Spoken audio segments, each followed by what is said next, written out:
Please stand clear of the doors. Por favor, manténganse alejado de las puertas. While you're in sunny Florida, be sure to visit WARlando! Into a world of epic adventure.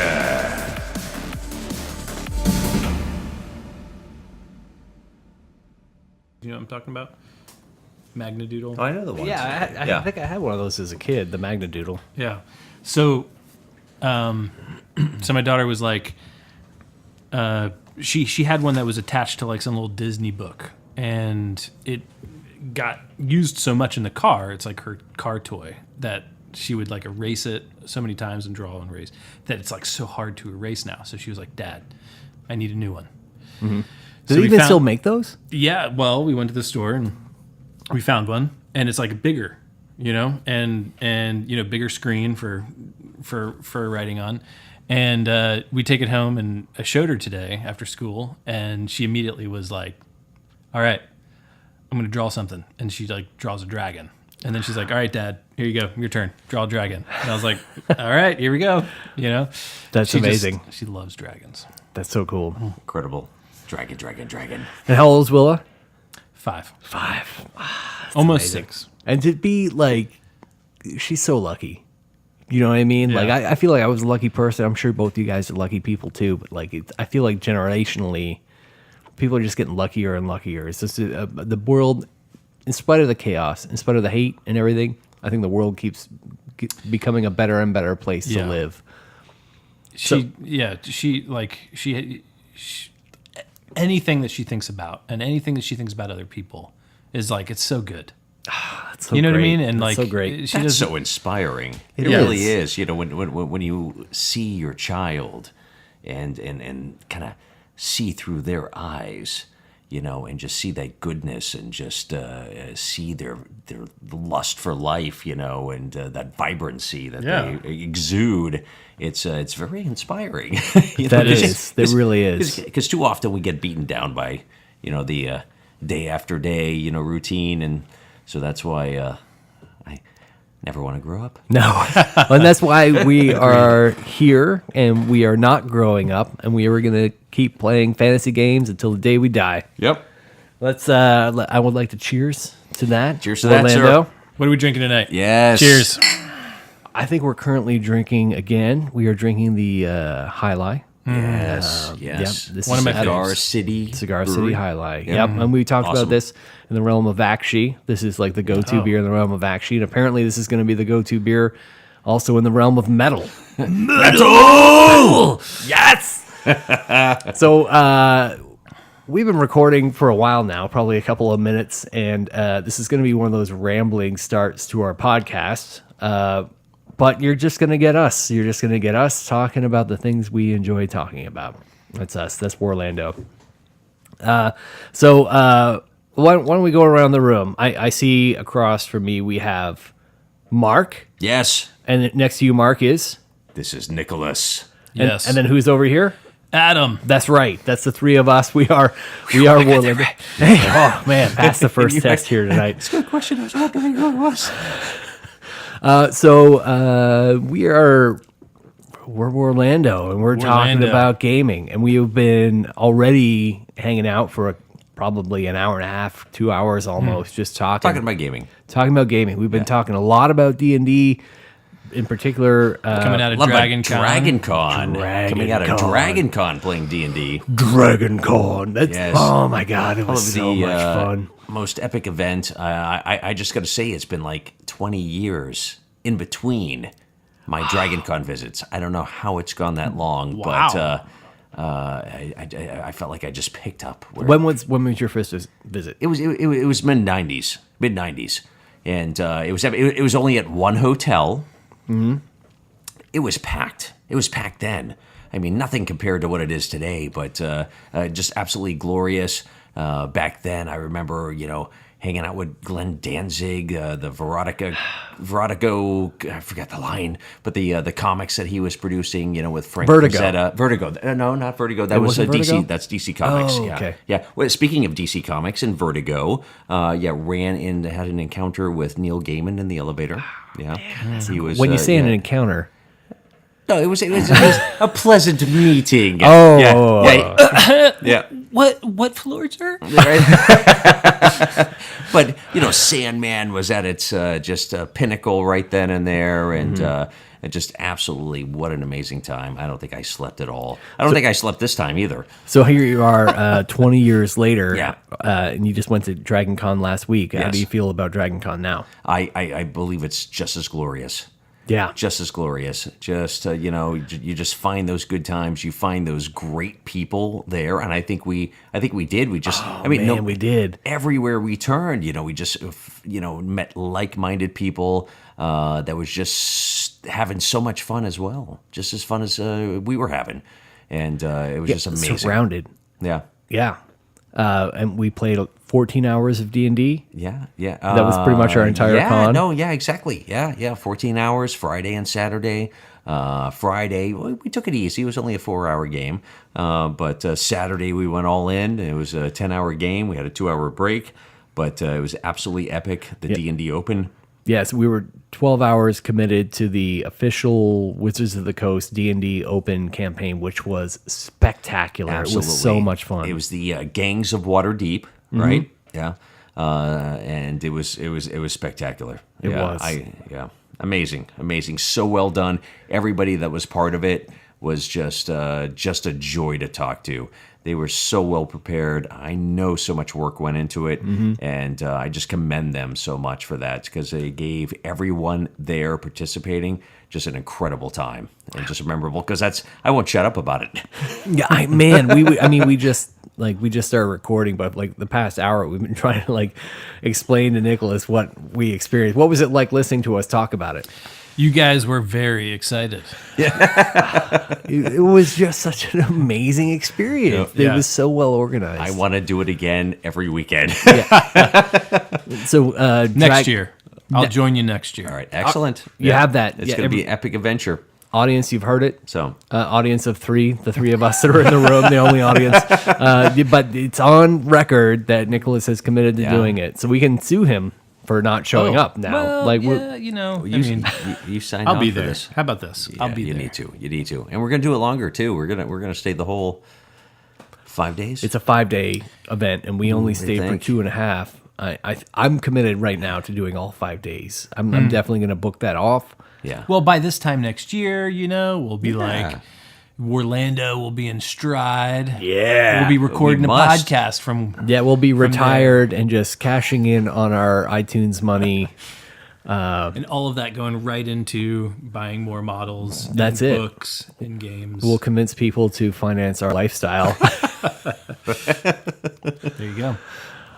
So yeah, here we are. We're recording a podcast, and I feel like my ability as like a podcaster is to just take whatever fun conversation we're having and just bring it to a screeching halt with my narration of our conversation. I'll probably delete all this afterwards. What's nice about being the one that also edits it is that I can like make myself sound super smart. Right. Yeah. What were you saying the other day? The little ums and the like and the And the mouth pops. that's you're not going to hear that from me. I'm going to other than me saying that right now, I'm deleting every other time I say it. I'm going to sound super smart. right. Whereas like Mark and I, leaving you're gonna add that to our part. Exactly. And You're we're all going to gonna be add like, everything you cut out to ours. I'm We're gonna going to double sound like yours. drooling, drooling trolls. Yeah. Yeah. Well, I would like to also add that whatever the date is today is technically National Beer Day. yeah. so Who we cares day. what number the day Yeah, is? but who cares? Yeah, It's whatever. National Beer Day, and we Exactly. are drinking beer. My wife has this Alabama whiskey that she's excited about, so she's been handing that to us throughout the evening. So we've already had some of those. Not quite beer, but just as enjoyable. Yeah. Yes. Oh, it went down a little too easy. A little too easy. And I got my favorite beer tonight, Which is? Rogue Dead Guy. Yes. Very nice. That's a good one. Yeah, the Rogue Dead guy. Where's that from? Oregon. Oh, nice. Yeah. Oregon. That's Oregon. awesome. It's a place. I know lots of people who go visit and they just don't come back Yeah. Wow. because they decided I'm just staying. Oh, they don't die. Yeah. No, they don't die. They're become just the having dead too much guy. of a good time Oh, up there. gotcha. So yeah. Okay. So With playing hide and go seek in libraries or whatever. Is that what they do in Oregon? What is that from? I know that. From Portlandia. Oh, It's like yeah. one of the episodes. And That's a the fun old show. lady is like looking down at the girl that's like hiding beneath the table that she's reading her book at, and she's like, "Get a life."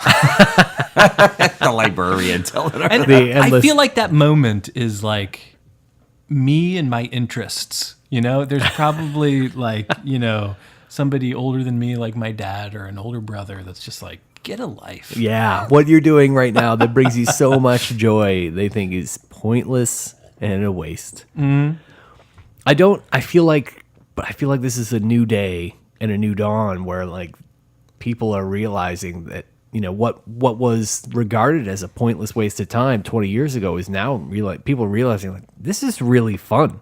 I really want to engage in this, and that's like why D&D is so popular and why these war games are so popular. People are realizing like, yeah, this is good. Yeah, for sure. No. I agree wholeheartedly. I mean, what does it promote? It's team building, problem solving, Leadership skills, leadership, exactly, math skills, And as well. It's cinematic. It's a Absolutely. storytelling. And it's that's a what it game. is. And that's for me. I mean, story is key. What do you want to leave behind? Right. What is your legacy? You want people to, your relatives to be able to, go around the Thanksgiving table or whatever holiday it is and be able to tell that story about you and have that cinematic quality about you. And I believe, with that, you're eternal. So, it's all about the story. It's all about the story. And making stories with friends like this, that you can talk about years ago, Right. Years from now, and just be able to enjoy and laugh about, and I think that's amazing. Yeah. It is. It really is. I mean, just this past hour we spent talking about the D&D Open at Dragoncon, and just it's burned something into me. Like I experienced that event.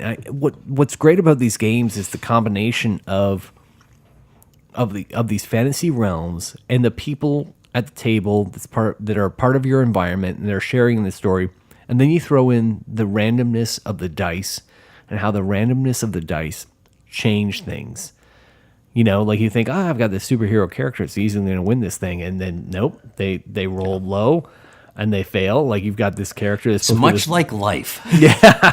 but you've got this like wall crawler character that failed his roll, and no, he can't. I mean, he just lays on his back when he's supposed to be climbing the wall to the Very rescue. true. Could, like a 4-foot wall, totally defeated by it. Could not scale it whatsoever. Master Rogue, nope.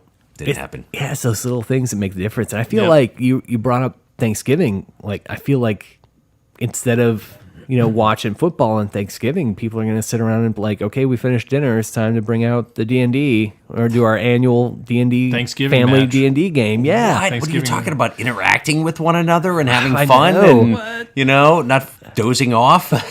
right. Dozing off watching football. Right. And like it's just the same thing every year. Instead of it's like, hey, remember you're bringing back your character from last year. Grandma, come on, get your rogue out. Exactly. It's time to assassinate the prince. Right. Yeah. That makes me think right now, like, what do you guys do for Thanksgiving?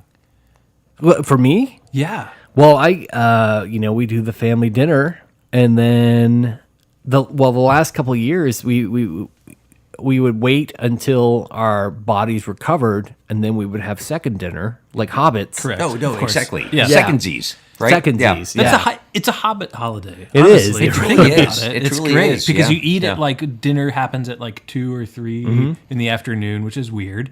Never usually, right? Yeah. Except, on Hobbit Day. On Hobbit so Day. on Hobbit Day, you have 2, 3 dinner, and then you kind of like go back to the fridge around, 7 or 8 or 9 p.m. and you're like, hey, well, let's bring back out the turkey. I'm really liking Hobbit Day. Yeah. Thanksgiving now is going to be Hobbit Day. We're going to watch Lord of the Rings. Oh, Well, now that the Black Friday thing has like enveloped Thanksgiving evening, Yeah. but that feels like also like a Hobbit thing. Like I have to like climb the Misty Mountain to get a better cell phone. Oh yeah. So it's a quest. It is a quest.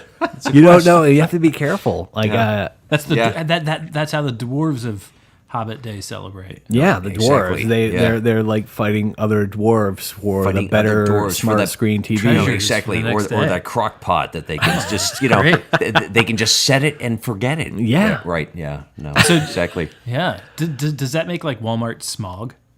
I feel like smog is that like just the mass of hateful humanity that wants to just destroy your happiness because they need 2 crock pots. Exactly.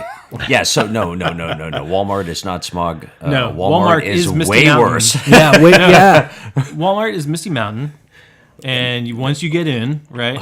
yeah. Because you wait till that magical moment where the sun shine or the moon shines at the right because it's At the right it's time. the last light of Durin's Day, Yeah. or whatever, right? The And last then- moon of autumn. yeah, so they figure out it's the moon. So yeah, so the moon shines in, the Walmart doors open, and And that's Yeah. it. Everybody floods and tramples Exactly. each other. Yeah. So where's Yeah, on the way the in. Balrog come in? They delve too greedily, too deep. yeah, that's later. Yeah. When the law or the lawsuits come up, right? From people All getting the people been trampled, and yeah. different things like that. Yeah, Yep. And then they get That's not Lake Town getting destroyed by smog. No, exactly. I don't know if I can come up with any more Hobbit Nope. like dwarf. So what I'm going to analogies for say Black here Friday. to move on is look at your Thanksgiving weeks. And let's see if that Maybe makes plan ahead? Let's make a new tradition for I Thanksgiving. would like love that. to have a I would love Thanksgiving that. D&D gaming That'd be tradition. awesome. Maybe just like a one-off. yeah, Just a one-off just, game. just a one-off. It doesn't have to be a continuous campaign No. or anything like that. But just do a little one-off. You know what I miss? What? Dungeon Magazine. Oh yes. And I have all of them under my bed. And I'm going to have to share with all of you. So, yes, but glorious things. So we might have to pull those out and peruse through them and I would see love what to kind do of that. adventures we can.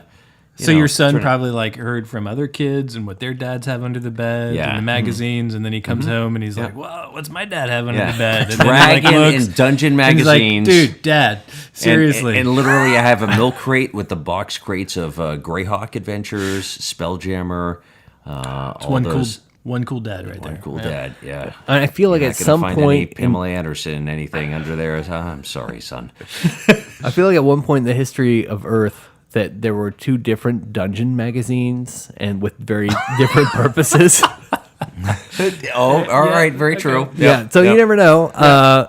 But yeah, Dungeon Magazine. There were so if you don't know D&D in the 90s or previous to that, there were 2 D&D magazines that were 80s actually. It was Dragon Magazine, and it was also Dungeon Magazine. And Dungeon came after Dragon, but Dragon was the mainstay. Dragon was the informative, where to go for all of your updated, D&D needs.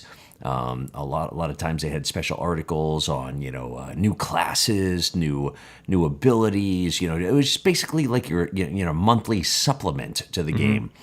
Dungeon Magazine was basically like little one-offs, little like flavor that you could throw out there for your campaign and just do these epic adventures and just be, it wouldn't be like a full campaign. It would be just these little side adventures, and it was for all sorts of characters, all sorts of levels, and it was absolutely amazing, so much fun. So amazing, talented writers and creators that put. I can't imagine how many pages into these 2 magazines. Oh, yeah. I want to say I can't even guess. I want to say Dragon had 200 issues. Well, And easily, Dungeon yeah. like 150 before they stopped being magazines. I know that Dragon Magazine, I'm pretty sure Dragon Magazine is still being produced under the guise of the Dragon Plus website. So it's still the same so, magazine yeah. format, but completely digital. And we are like the generation that's saying goodbye analog, goodbye paper. Yeah. All these things are produced digitally, but you can't hold it in your hand. You don't have it like stuck under your bed, like you're Right. saying, No, for the next exactly. generation to Yeah. find and learn. And I have such a love-hate relationship with that. Yeah. Because I love the physical book. I love turning the pages. I love looking at the pictures. For some reason, for me, looking at a picture on paper just like feels so good. Yeah. And then, but when I'm grabbing all of my Warhammer books together to go play a game, it's like, I need to grab it. Like now I need like 5 books. Yeah, it's true. And I got to take those like in my bag right now. I got 5 books. And it's like, that's a lot of books just to It take. is. Even if you just go to your local gaming store, right? And you go to play, you got to take 5 books with you. Like, Yeah. You don't even have enough table space to open 5 books at one time. This current Warhammer 2nd edition is cumbersome. It's a little love it. I love the game. I love where it's going. It's a little sloppy with how many books we have right now. Yeah, and it's something to overcome and sharpen down to something manageable. And because it's going to be probably another decade before we're all committed to being purely digital, but that's also a scary thought. I mean, not to get too post-apocalyptic, but everybody's read Fahrenheit 451. Oh yeah. Yeah, so when all the books are gone, all do you knowledge have? is manageable. All knowledge is fluid. It's scary to me to think that I could have an e-reader that the publisher can edit anytime they want. So I can read a book and the publisher can go in and change it in the only way I possess the book. So that's my dystopian part of our conversation about gaming. Unless you turn off the Wi-Fi. If you turn off the Wi-Fi, or turn off the data, whatever it is. that's why they have the fire department that comes and burns all your books and or e-readers. Yeah, There you go. e-readers going Yeah. in. Yeah, yeah. Yep. But, I didn't actually grow up with D&D. I actually didn't get into D&D until I think I played the first game with you. Wow, you didn't play any RPGs before that? In college, I played like online RPG. I played the Star Wars one. Yeah. And then Yeah, but Lord of the video Rings came RPGs out. aren't the same. They're not like the same tabletop. at all. No Wow. way. I Yeah. had no idea I was your And first. I had, I grew up in a Christian home. Oh, And, well, yeah.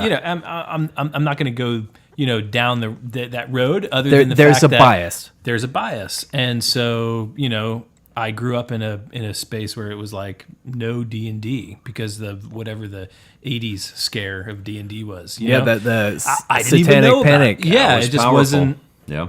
It was even like I had a video game that I had bought, from a game store, get some GameStop or whatever, Babbage's or something, and it was like Babbage's, I remember them. Oh man. and it said at the bottom from the makers of of Dungeons and Dragons. Yeah. And it was just some video, RPG game, and my parents, told me like, you can't play that. And I was like, So amazing. what? And so that's a whole nother conversation, but so because of that, we never did anything D&D, but now that I'm in D&D, like playing with you guys, and then I'm just like, what's the difference? There's no difference. There's no difference. It's just fantasy. It's just Yeah. fun. If we were playing D&D and our fantasy was, hey, let's go town to town and like murder the children, then like, oh, that sounds like a satanic kind of game. Yeah. But that's because the people playing it are bringing their evil hatred to it. If we're playing, we're playing our like heroes that are rescuing the city. Yeah. There's nothing evil about that. That's genuine goodness, and we're teaching morality to each other. You walk into these games where none of the people we're talking about actually exist. None of them. But you get in these moral situations where you have to decide about, do I kill this person or do I let them go? Do I rescue this person or do I escape with my own safety? These moral conundrums are, what like really show what people value, But even in that, like in the world of Warhammer, Yeah. who is the good guy? Yep, let's bring it back to Warhammer because there is no moral high ground anywhere in this game. Yeah, and so who knows? Maybe I chose the game that has no good guy. But Warhammer, it's like right now in 40K, I play Chaos Space Marines. Yeah. And you know, I've been reading through Horus Heresy. I've been, you know, like all this stuff. It's like, you know, I can look at it, like you can look at it and you can go like, what about these, you know, these chaos, and they're just like slaughtering people, and they're like doing this for the name of you know, whatever god that they, you know, that they, you know, that they assign themselves to, or whatever it is. And it's like, yeah, but what about people that are doing it in the name of the emperor? They're just going out and killing the Xenos. You know what I mean? And it's just one big, you know, racist, bigoted pot of people fighting each other. And it's like, nobody's the good guy. So that reminded me. Oh, well, go ahead, Mark. All a matter of perspective. Perspective. Yeah. For us and our niche into Warhammer, and the reason to listen to a podcast like this is because we're going to dive into a lot of the narrative and a lot of the story and a lot of that cinematic, because we all come from cinema in some sense. We all come from, you know, wherever we were in our jobs at one time. Yes. We did that. And that's like to us, we love the story. It's powerful. Yeah. That's what it's all about to me. Like, without story, I mean, why? What's the point? There's no point. You know, there really isn't. If you're not going to walk away talking about what happened, I mean, that's what the story is. The story is what happened. Yeah. And I think there's a lot of opportunity now with them fleshing out Age of Sigmar a little bit more. Oh, this is what I giving love. us some backstory. Yep. And so we've been spending the time going through the realms, which I think is super key because they've built in the ability for you and your army to identify what realm you came from. And so for me, learning about those realms, you get to learn about where you want to come from in that whole process. Like, where did your army come from? Why? That narrative is key. And I know we're going to like build in, like we're going to work ourselves into some different storylines, some skirmish battles, some, you know, role playing, some larger, you know, battles, like pitched battles and stuff like that. But I don't know. I just feel like that story, that narrative, it's just going to be key to, for me, keeping interest. Absolutely. And like thinking about it mathematically, okay, so you pick your faction, right? So you say Carriage and Overlords. Then after you pick Carriage and Overlords, then you pick what, it's not realm. No, you pick a realm they're from. Right. But you also pick a port. Like a skyport. A skyport. Which would be like kind of like in the allegiance of Carriage and Overlords. So you pick an allegiance, you pick a skyport, then you pick a realm they're from, and then you pick what units you include in your army. Mathematically, with all those differences, and then you throw in allies, no two armies are ever going to be the same. And that's what we're looking like. That to me is all of a sudden what the second edition opened up. Yeah. The can that it opened up was like, all of a sudden now our armies can be more diverse. Yep. You know, they can have that ability to build in, you know, like why does my army have this specific build? Yeah. And that's key. Yeah, and you can create that story for that. There's no chance in this game that you're going to line up opposite another person and have the exact same army. There is no chance. Right. Unless you both just bought the army at the same time, broke them out of the package, and like sticky tacked them together to play each other, which is not the person any of us want to play against. Yeah, well, you know, I mean, it's like, okay, well, then maybe you're just like a local squabble. But like it's like two people facing each other across a table with our armies. Nobody wants to face that. We want to face the army that has a name, has a city they're from, has a realm they're from, has their own unique models with artifacts. Like, yeah, you throw in the artifacts and the spells and the endless spells. I mean, there's so much, and you play in different realms. Yep. And to me, it gives you something to build a story around. Absolutely. Something to fight for. Yeah. And if there's nothing to fight for, then it's like, you know, then you're just, like there's a lot of I love like there's a local guy that just won the Nova Open and from Orlando, and that's awesome. I love rallying behind that. Like that's great. That's so cool. That's awesome. But aside from that, let's say you're not playing a tournament for the other 363 days of your year, or maybe you play 10 tournaments a year. Great. Well, there's still a lot of other days where you're not playing a tournament. Maybe you want to shake it up a little bit and have a little bit of fun. Yeah. And in that fun, what are you going to do? And I think this helps provide the ability for you to create some sort of recurring themes, story, whatever it might be. Like come back to the table with your friends the next week, pick up where you left off, just like D&D. Yeah. It's definitely not stagnant. Yeah. It really No. isn't. Nothing about it. Ongoing building Yeah. story. So I feel like we've rambled on long enough. Yeah. Let's take a break, and then we're going to talk about the realm of what? Metal! Throwing goats. Full of transmutations and alchemical wonders, Chammon is a realm where impermanence is the only certainty. Blessed with riches beyond the wildest imaginings of misers and kings, it promises immeasurable power to those who can harness its resources. Tzeentch covets this realm and the region known as the Spiral Crux in particular. All right, guys, what are we drinking? We are drinking my favorite beer on the National Day of Beer, right? It is. It's National Beer Day. National awesome. Beer Day. Yeah. Of course. And what beer is that? Rogue Dead Guy. Do you want to read the flavor text for the can? Oh, geez. I think you should do it, Mark. Oh my. Yeah. All right. Dead Guy Ale. Rogue.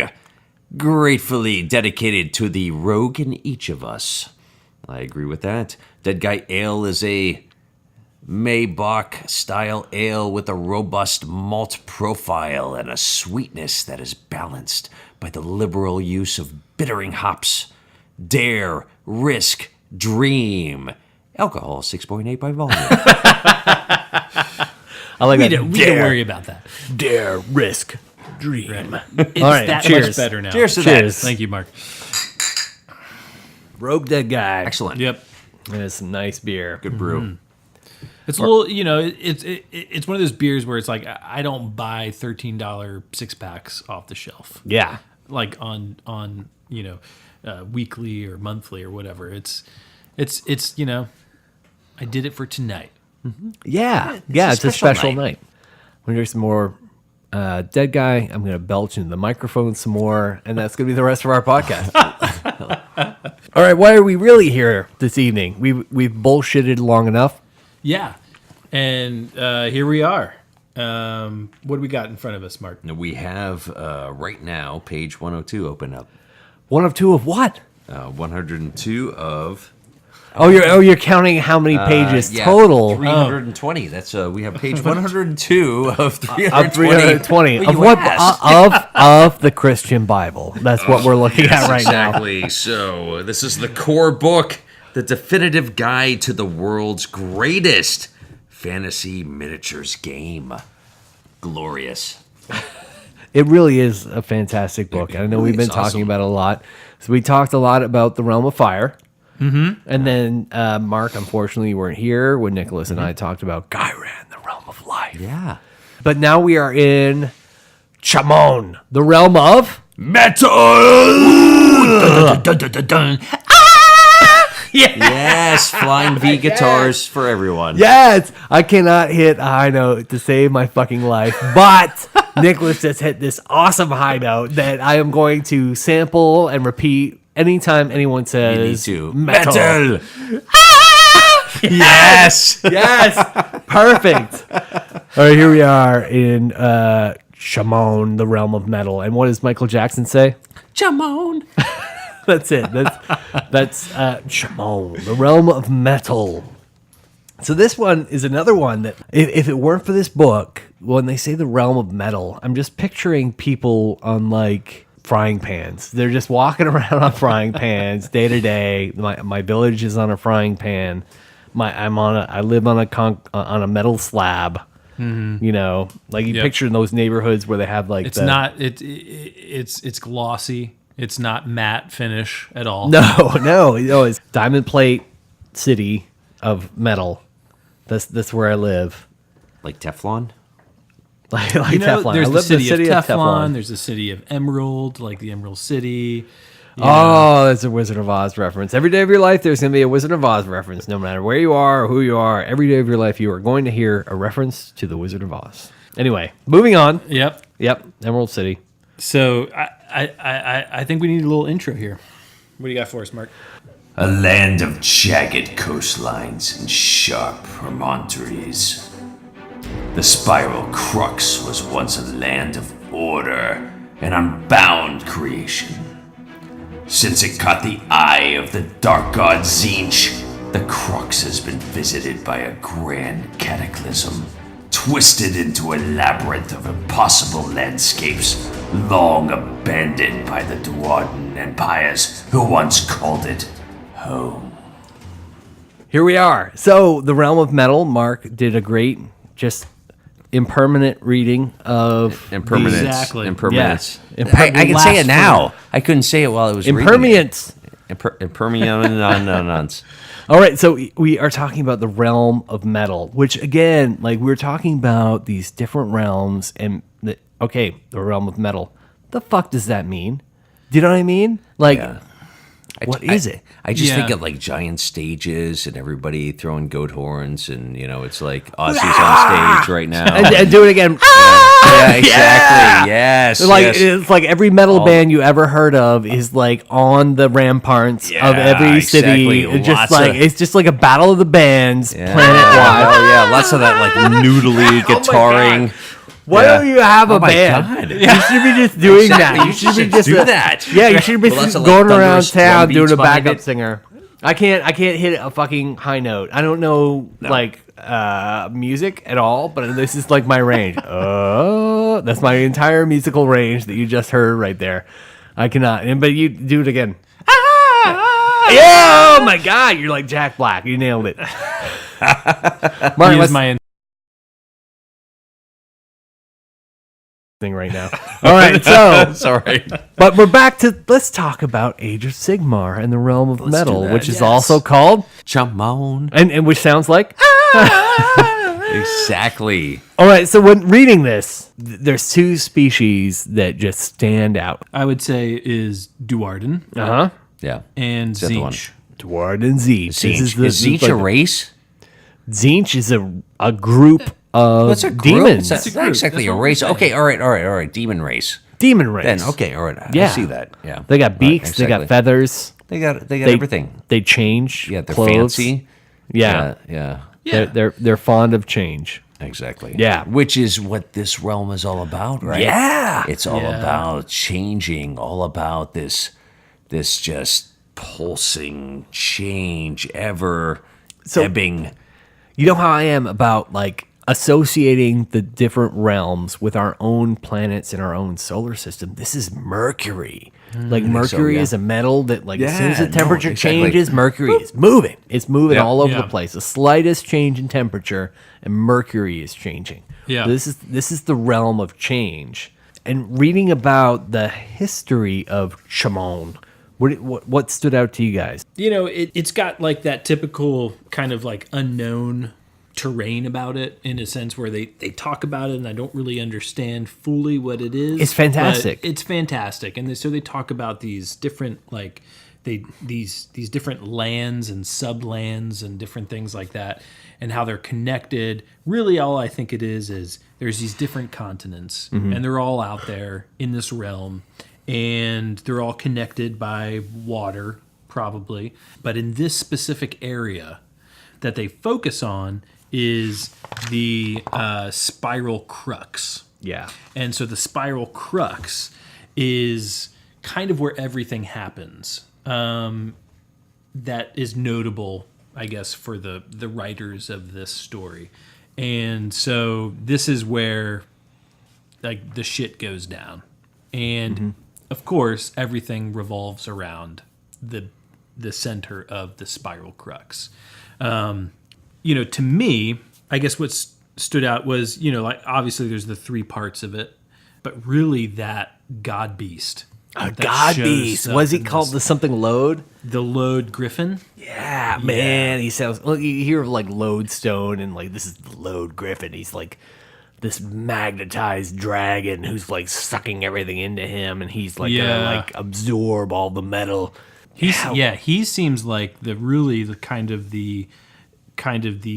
central part of this. He's the catalyst. He's the one that breaks the shit down. The Dwarden had this locked. The realm of metal was it was Grimnir or Grungni came in, and he did, he built some stuff. He built the wonders of however 9, 10, 12 wonders of this realm or whatever it was. And then he kind of like went back to help Sigmar. Yeah. Fucking and kind of Sigmar. just left the realm to kind of just do what it was going to do naturally. Yeah.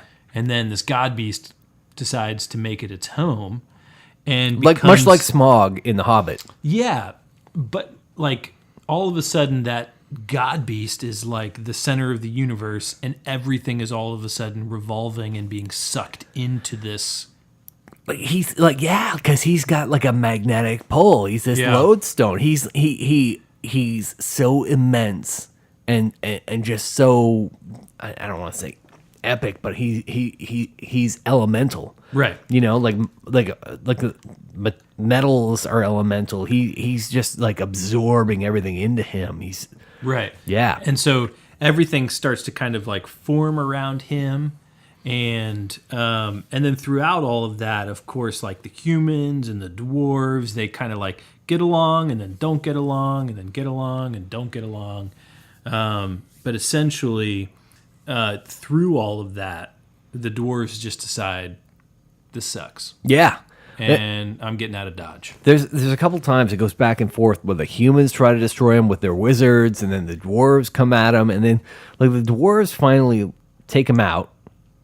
But it's this is where we get an untenable curse. Then finally, when the god beast is destroyed, that's when Tzeentch is just like, there's nobody left to fight me. Right. So they create this force, they destroy the god beast, and then all of a sudden that opens the realm gate essentially to allow Tzeentch to just like invade this realm. And in that time, the dwarves have decided that like what they've mined and what they've done, they've just kind of exhausted everything. And so they take into the skies. So this really is a realm of like, how did the Kardron overlords begin? Yeah, this is it. Yeah, and so it's kind of like they did their thing. They did the whole Grungni, like this is what the old world was like. We're all doing this. And then all of a sudden they decided we can't do this anymore. And so we can't live under these conditions. Yeah. And so they find out that they can escape to the skies by mining the ether gold. Ether gold. And with the ether gold, they kind of because Dwarden build things, they were able to build these machines that allowed them to power on ether gold and float in the sky. So they built cities that floated in the sky. And then it's such an amazing concept. It is, actually. It's really cool. It's it's kind of like, it's very steampunkish. Oh yeah. Very like Howl's Moving Castle style, is kind of how I see this world. It's such a fun fantasy sci-fi idea. And Tzeentch is such a fun like adversary, because they're foot slogging as much as they are disc riding. Mm-hmm. Yeah. And so that's where a lot of this is like, we're fighting in the skies, we're fighting on the ground. And it's interesting because throughout this kind of sort of like the age of chaos that kind of ensues when the god beast dies and the Tzeentch kind of start to invade and take over, the humans that are left over just can't keep up. No. And so the Tzeentch just kind of start taking over regions and regions, and the humans kind of they kind of go into hiding, and the Tzeentch just kind of takes over the land, but the Dwarden are like, we're up in the sky and we're just going to protect ourselves up there. Yeah, in gameplay, one of the rules for the Dwarden really like sums up what's happening. Don't they get advantage or some kind of advantage against flyers? Yeah, so there's a lot of opportunities to add, buffs against flyers, and there's opportunity to add buffs against like heroes and monsters and different things that you just kind of see throughout the realm of metal. Yeah, and that really sums up the fantasy that like these Tzeentch, all these Tzeentch flyers and heroes, they just can't touch the Kharadron overlords. They just can't come near them because they're just so dominant in the sky. Yeah. And so throughout that, they decided, like, all of a sudden these like different cities and skyports and all the stuff created in the skies, and they were all different from each other, but then they all came together and formed what they called the Code. And so the Kharadron have a code, kind of like the Pirates Code. Yeah. And they all kind of like work together, and they all create these contracts. And that's how they kind of defeated Tzeentch, essentially, in the skies. And of course, Sigmar shows up. Yep. And so he comes in and he kind of cleans out the Tzeentch. Yeah. They kind of gain a foothold in a certain area, and then they kind of just spread from there. And then throughout the land, they kind of just keep pushing back Tzeentch. And then by the end of it, they're like, bam, Tzeentch is gone. And then all of a sudden, there's this like little tiny paragraph right at the end where it's like, oh, there's another like little place over here I've never noticed.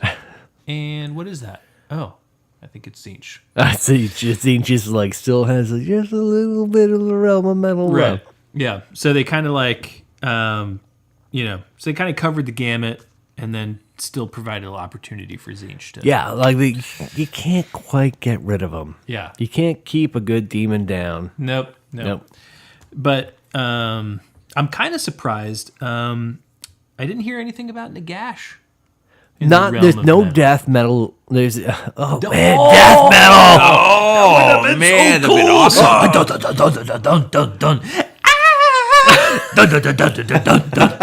I mean, why don't we have any death metal? Oh, we need some Nagash, Tzeentch, Dwarden death metal. Oh, yeah, what a missed opportunity. Come on, Games Workshop. Where's our Tzeentch, Dwarden death metal? Yeah, just like this Sigmar. floating island that's like, hey, there's Nagash and his army. Mark's disappointed. I'm very disappointed. Yeah. All right, so why don't we take a break, and we're going to talk about life in the realm of metal. All right, so what realm are we talking about? Chammon, the realm of Metal! Yes, that's so amazing. The realm of metal. All right, so we talked about the wars between the Dwarden and the Tzeentch. And the New World on high, and how these like the new Dwarden cities, and how Sigmar has been the tiebreaker in all these like conflicts. He comes in and he's like, "Fuck you, chaos! I'm with these living things, and I'm gonna make the Dwarden like suck up to me, because I'm the tiebreaker." Yeah. It's just like America in World War II. Yeah. Yeah, but it's kind of like like when you read this, Grungni is called back to Azir to work on Sigmar's project, essentially. The Stormcast. I think so. Yeah. I think that's what they refer to here, because they're like, Grungni's like, he's got to go back to Azir. He's working on, rebuilding, reforging, all that shit. And it's like, okay, so, here's this like, it's a story written by Sigmarites. Again, yeah. And then, but the holes that I see are, Sigmar, your god, has called back Grungni, who would, if he had stayed here, probably would have helped dwarves or Duarden like survive. Yeah. Right now, Duardens in the realm of metal survive in the skies. Pulled him back, and he had his own project, and he's working on his own thing, and he needed Grungni to help him, which kind of seems a theme of Sigmar.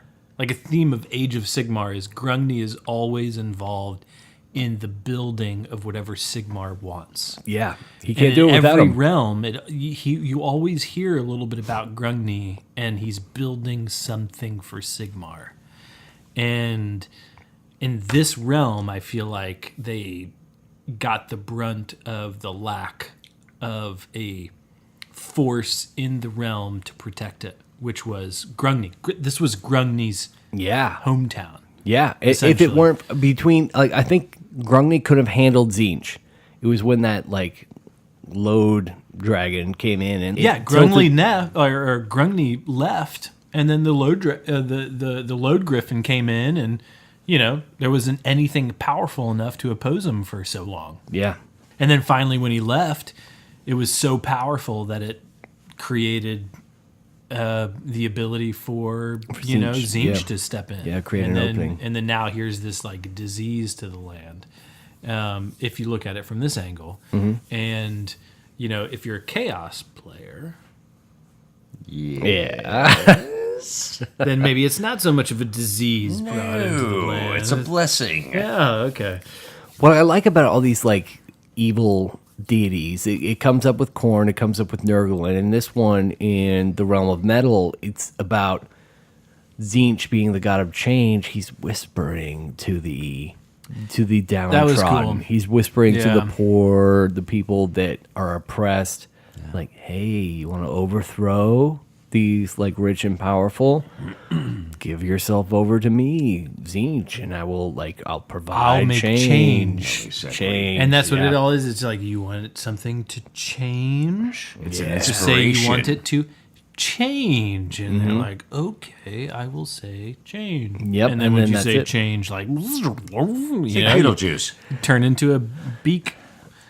The whole realm of metal, people became insanely rich and powerful by harvesting these like new metals that they found in this realm of like unfathomable riches. be here. Yeah, they want to be here because They they're see the making value in a the fortune. land, Yeah, but there's still these oppressed people that aren't getting their fair share of the wealth, and it's that. And they all become these like acolyte warriors. Yep, I think that's how you see that meld of like, where did they get those human bodies that look normal, that aren't changed? They're humans that are fighting for Tzeentch, the acolyte guys, and it's here like, they are. When you see the Silver Tower, because the Silver Tower does come up in here. because the that's Silver, in this. Oh, yeah. Yeah, very much so. exactly. The Silver Tower is part of the realm of metal. And that's awesome because to beat the Load Griffin, it required these 9 mages to come together to cast these spells to basically uproot him and remove him. And they all died except for one. And that one remaining mage ended up retreating to his place of Do you remember what he safety. was called? He is the Gaunt Summoner. Yeah, he's the bad guy in the Silver Tower. Yeah, and so now he becomes the Tzeentch baddie. Yeah. He becomes the Tzeentch mage baddie, and he's the Gaunt Summoner that that game Silver Tower is spun off of. Yeah, And he's now part of he it. The has- Silver Tower, and the Silver Tower is part of the realm of metal, and the Gaunt Summoner is part of the Silver Tower, which is fantastic because I want to bring that into our campaign. Yeah. If we're gonna play a campaign through the realm of metal, then let's fight our way through the Silver Tower. We need some Gaunt we need some Gaunt Summoner. We need some acolytes. We need some Zangor. So that brings the understanding of who these acolytes are. They're people that were just like common people in the realm of metal that were just fed up with the ruling class and were corrupted by Tzeentch because they had nowhere else to go. They could continue to be downtrodden, or they could find a way to rise up, and the only power available was chaos. So we talked about this, Yes. you know, in the last, you know, piece, and now, you know, we're talking about humans again and their ability to, like they're everywhere, right? Right. Here, Humans are like there. next to the Skaven. We're everywhere. Yeah, exactly. You're everywhere, and you're part of all these different processes and different mixtures. With this one in particular, like with Tzeentch, like the dwarves are not they're not affected by this. The dwarves retreat. So- the Duarden disappear. We don't see, like, one thing with Age of Sigmar, and it's kind of like with chaos and with death. I just don't know if, like, they don't want to make more molds or more sprues. I think you're right. But it's all human angled chaos and human angled death. Where are the Duarden skeletons? Or the elves, or Where- I mean, there's mention of halflings, hobbits in this like Warhammer world too. Right. Where are they? Well, but I mean, like, yeah. So, like, in the molds of, like, you know, these Tzeentch acolytes, they're all humans. Okay, so the dwarves, like the Duarden, retreated, and they aren't a part of this. Great, but when we talk, about Nagash and like raising up continents of undead, they're just all human. Yeah. We don't see any other species represented in chaos of the chaos infected. Not So the they're- chaos, not the chaos, born, the chaos infected. Does that make sense? Like, there you know what I are mean? chaos dwarves that are in canon, and they are part of the Forge world. Correct. Yes. Yeah. That's Canon. old world. Chaos No, but dwarves. there are. Have they brought him into this new? I believe they have. I believe there are, and I think there are a couple mentions of chaos dwarves. I can't bring them up right now, but the chaos dwarves in the second edition Okay. book. Okay. So we just haven't gotten there yet.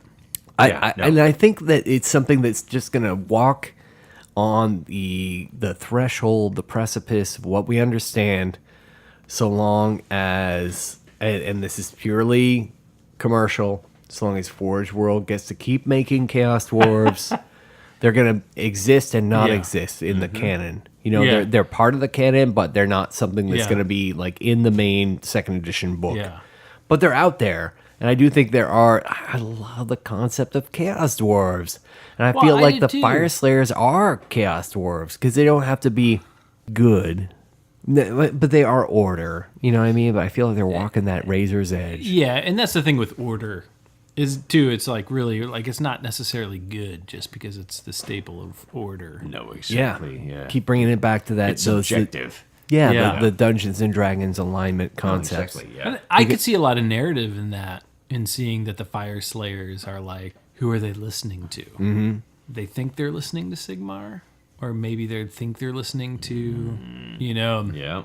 Yeah. not necessarily Grungni, but they're listening to Grimnir.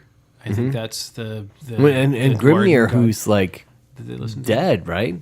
Yeah, so Like- Grimnir is like, Just like with the Daughters of Cain, a lot of the Daughters of Cain think Cain is alive, but we know for a fact that Cain is dead, and Marathi is just spreading the For now. concept.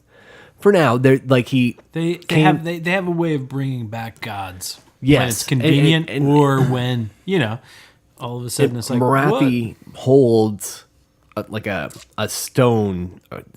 Don't quote me. Marathi holds an aspect of Cain that is like a physical embodiment of what was actually Cain. Okay. And she holds part of his power, but it's incomplete. The god of death and murder, Cain, is no longer complete, but she holds some of his power. And as they worship Cain, she absorbs that power. That's Yeah. all. That's Marathi's deal. So I definitely see that with Grimnir. That people that worship Grimnir, that there's people out there that can absorb that worship. Yeah. In the Dungeons and Dragons Forgotten Realms Faerun pantheon of gods, their power was directly proportionate to their worshippers. The more people that worship these gods, the more powerful the gods were. Yep. So the less the common people believed in these gods, the less powerful these gods were. And then these gods were at war with each other, and they would, once one's power would wane, they would slay them and absorb the other followers and become more powerful. There was this great series of books. It was the Time of Troubles, I think was the series of books. It was like Shadowdale and Waterdeep, and I can't remember who the authors were, but it was a collaboration of D&D authors. It was a great series, the Avatar series, I think it was called. Loved it in the 90s, but I love the concept of these demigods only having as much power as their worshippers gave to them, and like a real world concept, like in our own psychology, like our gods only have as much power as we give to them. It's fun mythological concept. Yeah. So let's take a turn. Okay. And let's talk about how we perceive the realm of metal. Yeah. The realm of metal. That's awesome. Absolutely awesome. Mark. Yes. How do you, on a tabletop, Yes. perceive the realm of metal? I see this plane just, it seems like ever changing, it's very Zinch, where, just change is ever present. So the constant landscape, change. I see as changing, the horizon always changing. It's just, it's very fascinating. How does I really that like differ, this. though, from the realm of fire? Because I think of fire as being this volcanic realm with these like Shifting, exactly. I see fire as plates shifting and and stuff. But I see it more angry. I see it more of a little more like aggression in the realm of fire. The realm of metal, I see it more fluid, like you'd see like mercury. The way it flows, and it's a very fluid type motion, and that's how I see this realm being.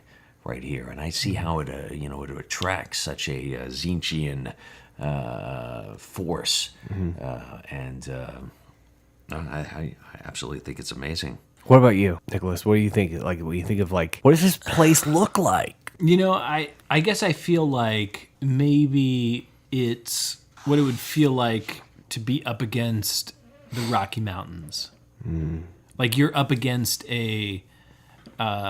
you're just up against rock structures. You're up against all of a sudden, like there's plain and then there's this mountainous region that's going across, and it's a lot of rock. It's a lot of it's a lot of mineral, different things like that.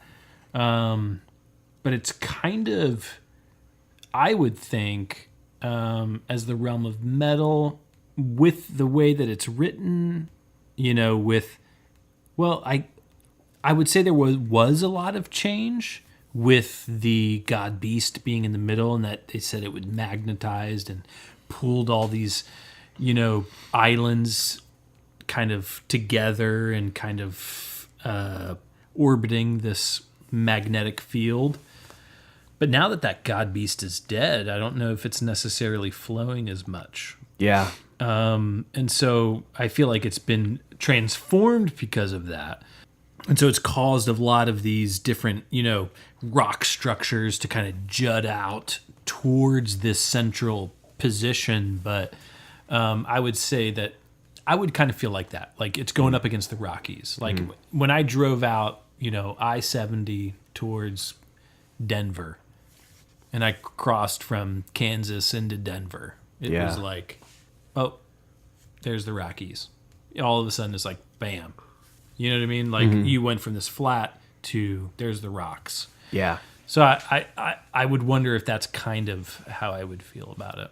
I can understand that. I in the physical world, it's hard for me to imagine what this place looks like based on the description too. Like when we were talking about the Realm of Fire, they talk about these lush landscapes that don't really come up in the dialogue in the second edition book about like what kind of crops do people raise here. They talk about mining and it being lush, not lush, but like insane, unimaginable riches in ores and metals, and I get that. And if you have the access to the realm gates, being able to trade that back and forth, Yeah.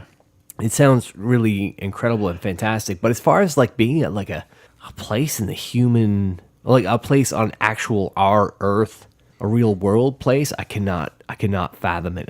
It's got to be this totally fantastic reality that I can't fully understand. I picture kind of like not the moon, but just a completely fantastic place. It's not necessarily like shiny metal, but like a gray lead and like just space. Like I worked for a while in this one warehouse in the welding department, and just being in that department, everything was either the gray concrete slab floor or these like sheets of different types of metal, and some of them were rusty and oxidized, and some of them were shiny aluminum, and we would shape them and melt them into different things for different types of events or set pieces. And just I picture just kind of living in that space, but that space being an entire planet that I can't even conceive, Yeah.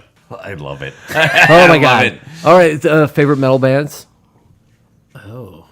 I mean, I don't think they qualify as like totally metal, but White Zombie, absolutely. White Zombie is good. I have to say, Ronnie James Dio. There's been arguments. The classic horns. Being thrown out. They say that that was him right there. I want to say like Gwar. Oh my God, Gwar. Of course, fun. Gwar is like the pre-Warhammer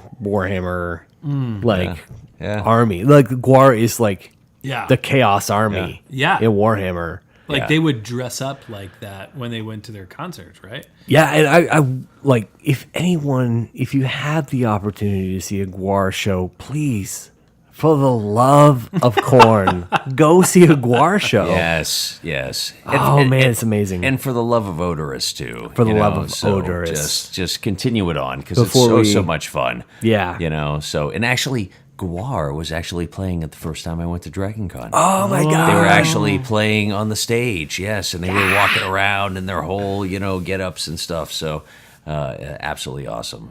Fucking amazing. I love them to death. That's great. Yeah.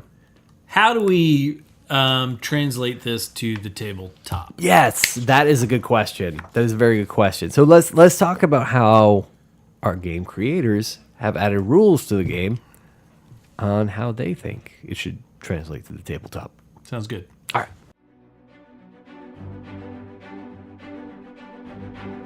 In the ever-mutable realm of Chammon, the dawning of the Arcanum Optima was marked by an explosion of transmutative etheric energies, and wizards began to experiment with formulas for spells that were previously thought impossible. All right, so we are now talking about the realm of metal. Realm of metal! Chammon. Let's talk about the realm of metal. Realm of battle rules. So we just talked about the transmutation of lead. Yes. That is the signature spell of the realm of metal. It has cool. It's pretty neat. Casting value of 7 if successfully cast. Pick an enemy unit within 18 inches of the caster that is visible to them. Until your next hero phase, have the move characteristic of the unit you picked. Rounding up. In addition, if the unit has a save characteristic of 2+, 3+, or 4+, then until your next hero phase, you can reroll hit rolls of 1 for attacks that target that unit. Well. So that's a lot of words. There's a lot of words. Essentially to say what? That if your enemy unit is heavily armored, save roll, that you now have an advantage against heavily armored units. Transmutation of lead. Right. You can re-roll hit rolls of 1 on those heavily armored units. True. Yeah, and 2 this up, is 3 up, and 4 up. and this is very similar to the old school realm or lore of metal Yeah. magic Yes. rules. No, exactly. Yeah, it keeps in the same theme. So the realm commands. What do those say there, Nicholas? The realm commands. Adapt or die. Warriors in the realm of metal quickly learn to adapt and evolve as the lands shift and meld. A wise general knows to harness this resilience and use it to ensure victory. You can use this command ability at the start of your hero phase. If you do so, pick a friendly unit within 3 inches of a friendly hero or 12 inches of your general. Until your next hero phase, roll a dice each time you allocate a wound or mortal wound to a model in the unit you picked. On a 6-up, the wound is negated. So that's okay. It's a 6-up like old school ward save. Yeah. Yeah, Yep. like you just get an extra Yeah. 6-up save. All right. Realmscape features. Hooah. So yeah, the first one, the roll of 1 is always worthless. It just means Simple. nothing What? changes. Yeah. Simple. So yeah, Okay. nothing happens. Number 2, Iron Trees. Iron, Ironic? iron, Iron? iron, Iron? iron. And maybe that's my... I like How does a Iron, Canadian That's how say you that? Iron Man. Iron Man. I run trees. Iron Man. I'm sorry. Okay, I apologize. that's cool. It's It been just, so you many know. dead guy ales that I've lost my couth. So, essentially, you just worsen the rend characteristic of a weapon by 1. Oh, worsens it. Yeah. Yeah, so if you have a 1 rend weapon, it's now a 2 rend? No, I think you worsen the rend characteristic of a So if I weapon have a by 1, it is nothing. Yeah, so if, Okay. if I have a they 2, have it's now a minus 1. 2, it's Yeah. now a minus 1. Gotcha. If it's a So minus because it's 1, rusted over. But in Yes. this, No, that's the take next one. To take note, real quick, if it's a minus 1, it goes to minus 0, which is different in the Warhammer world. You never go beyond 1. In this one, it is. It is. If you have a minus 1, it goes to minus 0. Gotcha. Mark, what's the next one? It is Rust Plague. The terrain of this land has been infected with a plague that can cause armor to turn to rust in mere moments. So at the start of your hero phase, roll a dice. On a 6-up, pick an enemy unit that is in cover. Subtract 1 from save rolls made for that unit for the rest of the battle. That's nice. So it's like cancels out the cover because the Yeah, cover totally. is like rusting their exactly. equipment. Yep. The next one is Steel Rain. The cold gray clouds in the skies above the battlefield can suddenly unleash a hail of steel rain. It's not like chocolate rain. It's a different song altogether. Not Purple Rain? Or that's Purple Purple Rain, Rain, which yeah. is like a much better song That's than much either more chocolate magical. or steel. All right, Steel Rain. At the start of your hero phase, roll a dice. On a 6-up, pick an enemy unit that is not in cover. Roll a dice for each model in that unit. Inflict 1 mortal wound for each roll that is less than the unit's save characteristic. A save characteristic of dash counts as a 6 for the purpose of this roll. It's pretty nasty. Oh, wow. Yeah, Yeah. it is. Yeah, I'd say so. Steel That's Rain. pretty good. Yeah. All right, who's next? All right, Brittle Isles. This region is so cold that weapons may shatter when they strike a target's armor, making well-protected opponents much more difficult to harm. Ignore the rend characteristic of all weapons for the duration of the battle. This Ooh, yeah, this is a good one to is roll. good. Yeah. I mean, good or bad. Well, Yeah. you're right. Yeah. Like, this is crazy powerful. Ignore the Ren characteristic of weapons for the battle.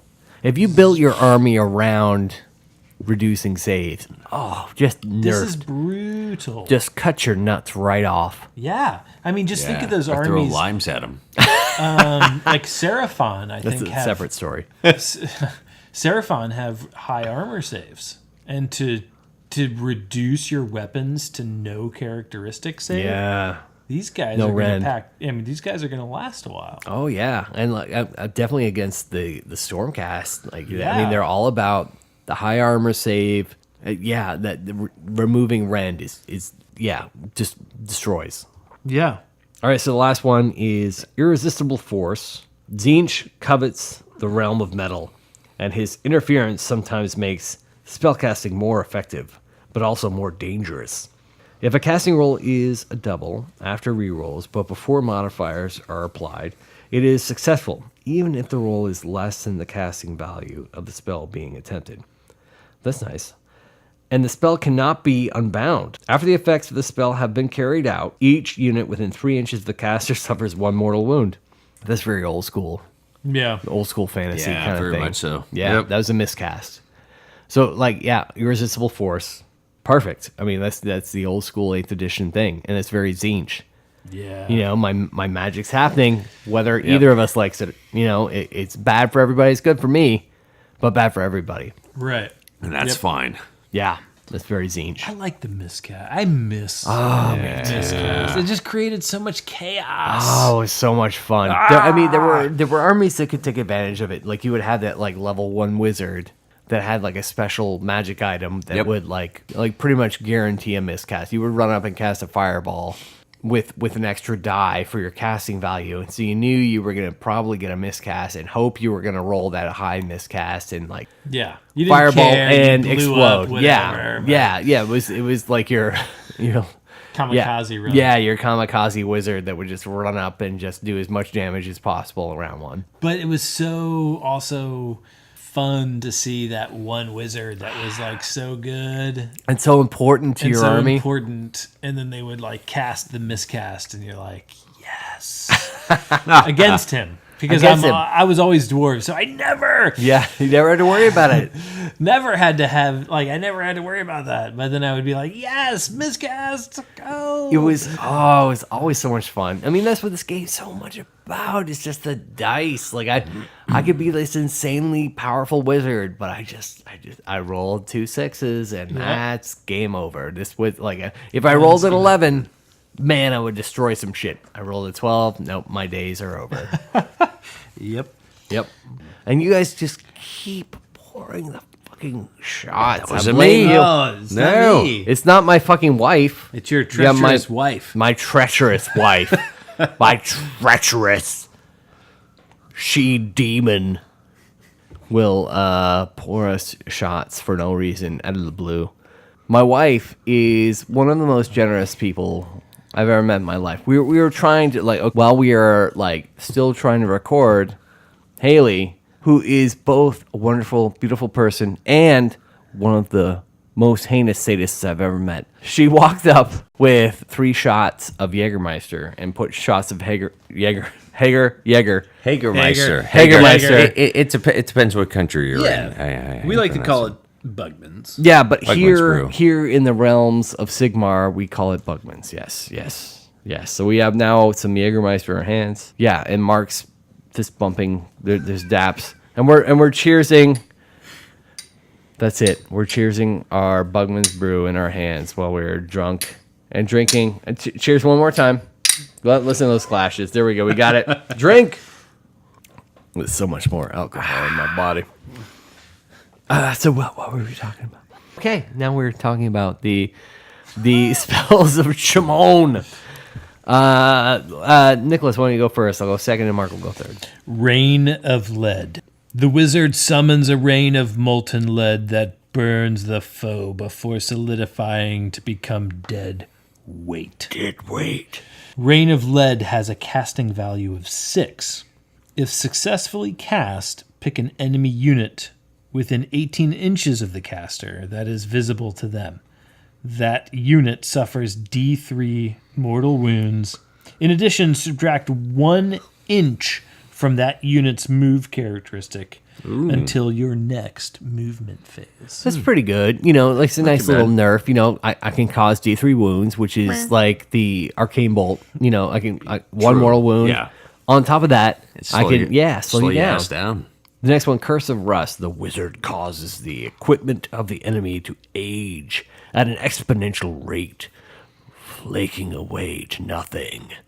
See how I did that cold, Mark? I hadn't read it before that. Yeah. Like I just started reading That's it. I awesome. just You did it. studied Like, this that's for like, 3 months. No, I've never. You did, because I've we had never 3 read that. months. I did, You but I never studied read it. that before today. So I just nailed it the first try. Curse of Rust. Curse of Rust has a casting value of 7. If successfully cast, pick an enemy unit within 12 inches of the caster that is visible to them. Subtract 1 from hit rolls and save rolls for the unit until your next hero phase.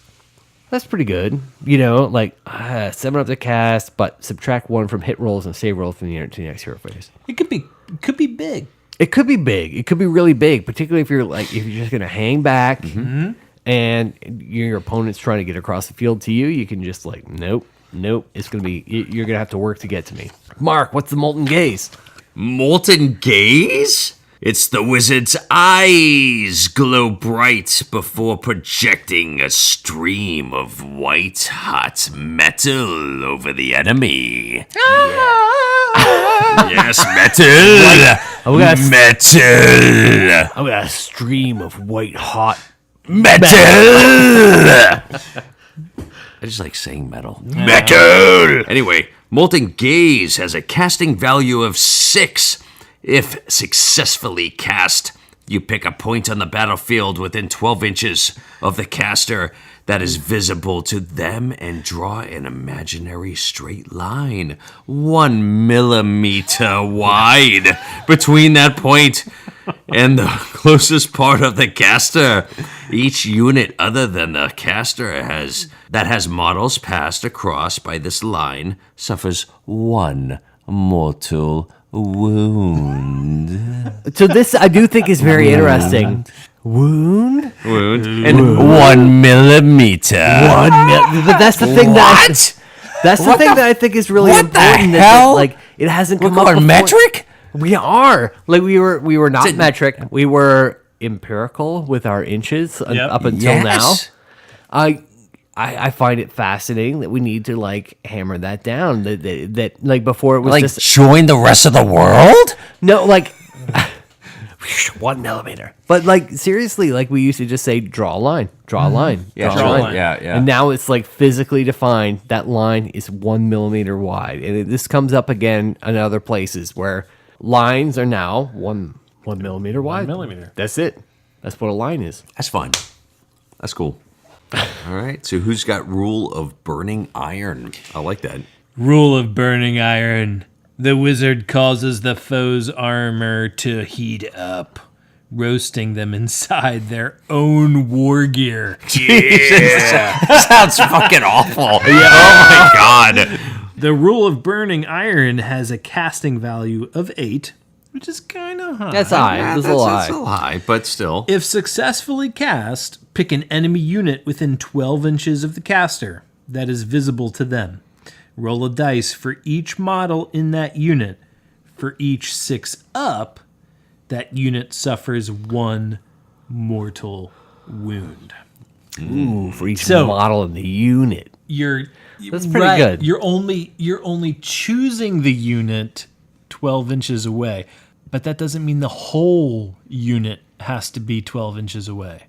So this is I just have to be within 12 inches of your closest model. And then all of a sudden I encompass the entire unit. So for those It's great for those mobs. yeah, so for those mobs exactly. of Yeah, no, the Nurgle big ones. 30-man units that are snaking along the whole field, you just have to be within 12 inches and you encompass the entire thing. Yeah, That's pretty good for and that. then everyone you roll a 6 up for, mortal wound. Bam. That's nice. That's really nice. And so on 30 people on a 6 up, you're going to at least get 5 or 6 deaths out of that. At least, yeah. So That's pretty good. The next one is the Glittering Robe. This is another one that's an old school from the true. that deck. Right before the end times, I bought that big deck of cards that was all those spells it was so from great 8th and edition. went nowhere. Fucking loved it. It was so cool. I maybe used half of them. Anyway, this was one of them, Glittering Robe. The wizard summons a coat of shifting liquid metal to encase their form. Glittering Robe has a casting value of 6. If successfully cast, reroll save rolls of 1 for the caster until your next hero phase. All right. Reroll save rolls a 1 for the caster. If you want to keep your caster safe, You know, Just all one of right. those. I it mean, depends. but If your caster is the big baddie, well, I mean, how's you that? know, wait, reroll saves a 1. That's pretty good. yeah, but off the top of my head, how's that different than Mystic Shield?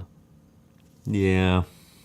Yeah, but I mean, okay, so it's like I have 2 Mystic Shields now. Oh, okay. Yeah. All right. Or- All right, I can see that. So all right. go into a total defensive stance. Yeah, that's it. Yeah, Mystic okay. Shield for me, Glittering Rose for you, and we're all rerolling ones.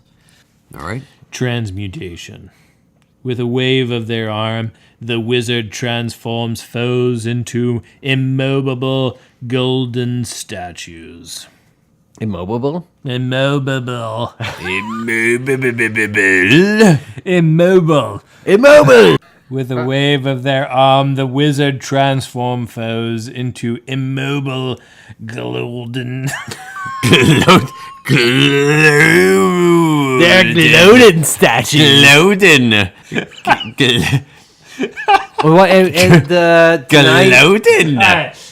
Tonight we are drinking a combination of Dead Guy Ale Rogue, and we are drinking some High Lie and India Pale Ale, and we are drinking some Rockstar Sugar Free, and we are also drinking some Jägermeister, which we call Bugman's. Anytime Exactly. you hear us talking about Bugman's, we're drinking Jägermeister. Yeah. And we also had some delicious Alabama whiskey. Alabama whiskey. Alabama whiskey. That was so good. It was so Alabama good. whiskey. So It smooth. was so good. And that's why we Little are tingle. Not so smooth transmutation afterwards. of immobile gloating statues. Immobile. Should we read it where we all are together, now. all at once? Here we go. Here we Ready? go. Yeah. And here we go. Transmutation. With a wave of their arm. The wizard Transforms foes into into immobile golden statues. Nailed it. First try. This is... We're so good. Transmutation has But we're reading it all together. No, No, we can do this. No, it's your turn. You got it. Words of you. So what do you have? So we're gonna do that. Okay. So transmutation has a casting value of 7. If successfully cast, pick an enemy unit within 18 inches of the caster that is visible to them and roll 3 dice. For each roll that is greater than that unit's wounds characteristics, 1 model from that unit is slain. Slain! Slain, I say!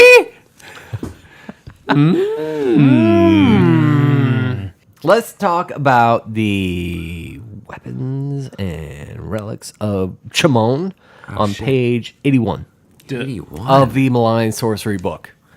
Which, you know, why can't we fucking download this book yet? Okay, so say I'm never ever going to cast any of these spells that require the Malign Sorcery model. Say I'm never gonna fucking do it. But I might want these relics. I might want these weapons. Why can't I get this book without spending the $100 on the models? Or $75 or whatever it is. Because you have to spend $100 on the models. I don't want the fucking models. I've already got this giant shelf of shame. If you have no option, you must spend. They're a models company. That's what they said. I know, but they changed their course and redeemed my love for the company when they turned back to being a gaming company. No, it was, it's awesome. Yeah, because seriously, I love these Malign Sorcery models. I True. intend to keep buying the living magic models that come out, because I'm gonna keep painting them and I love them and I love magic. But this book and these rules in this book, if you have an army that doesn't have a single fucking wizard, there's rules in here you can use without needing those $75 worth of models. I have no wizards. Right. And you know what, you fuckers? You know what, Adam? Grow the fuck up. I'm gonna grow the fuck up and Yeah, way to just go, Twinkie. I'm gonna sack up and Sack up, I'm Twinkie. gonna throw my limes at your sack. First chance I get. Throw my. Yeah, exactly. Whenever I get the chance, I'm going to share this. I showed you, Nicholas. 81. What? Me throwing lines at Mark Sack. I showed you my video? Okay, all right, good. You did. Page 81. All right. I'll do the first one. It's Chammon's Hidden Blade. Within this mundane-looking blade hides the spirit of an ancient and powerful weapon of old. Pick one of the bearer's melee weapons to be Iben's Hidden Blade. If the hit roll for that weapon is 6 up, add 1 to the damage characteristic of the attack. Okay, who cares? You get plus 1 damage. Plus 1 damage on a 6 up. On a 6 On a up. 6 up. Yeah, just, all right. That's one. Flowstone blade. This weapon reforms as it is wielded, evading the foe's attempted parries. Pick one of the bearer's melee weapons to be a flowstone blade. Each time you roll a hit roll of 6 up for this weapon, add 1 to the wound roll for that attacked. So it's kind of like, come on. Yeah, You know, I mean, like, okay, Are you pick gonna okay, be- which one of these two would you pick? hey, are you going to be the Ibans or are you going to be the flowstone Iban's blade? the Like, what are you Flowstone. gonna do? Like, exactly. But I mean, seriously, if you had to pick, which one would you pick? I think I would do the add plus 1 to damage. Plus 1 to damage on a 6 up, or plus add 1 to the wound roll. I guess depends on what kind of weapon you have. If you have a weapon that does multiple wounds and you need to land that wound, Yeah. it's just one wound roll for multiple wound, like multiple damage, then I could see the plus 1. But for one that does like one wound, 1 damage, you know what I mean? Then it doesn't matter. Yeah, not happening. All right, Mark, what's the next one? All right, the Rune Blade. Inscribed with ancient Dwarden runes. No armor can stop this blade. So pick one of the bearer's melee weapons to be a Rune Blade. That weapon has a rend characteristic of -3. Fuck yeah! Oh, yeah, Dude. -3. Duarden coming That's in for freaking the awesome. piercing Yeah. blast. I know, gotta but then cut what through if you hit anything. that, like, okay, I got my I like fucking this Rune one. Blade, and then I roll that, like, Realm of Battle rule that says, ignore rend characteristic. Well, then, then that's fucking it. hell, That's my a trump card. Yeah, but Realm of Metal killing my Dwarden Blade. That's the way it works. -3 to the rend Yeah, from that's good. nothing. Like just think of you, Adam, and Okay. your death hag, Think of you. My death or hag. your whatever the My version of hags, that is. whatever. Yeah. Yeah, something hag. My hags. They My get lovely like lady 6 hags. attacks Yeah. on the hero. If They bring all had the that boys- artifact They bring all the boys to the yard. -3 rend.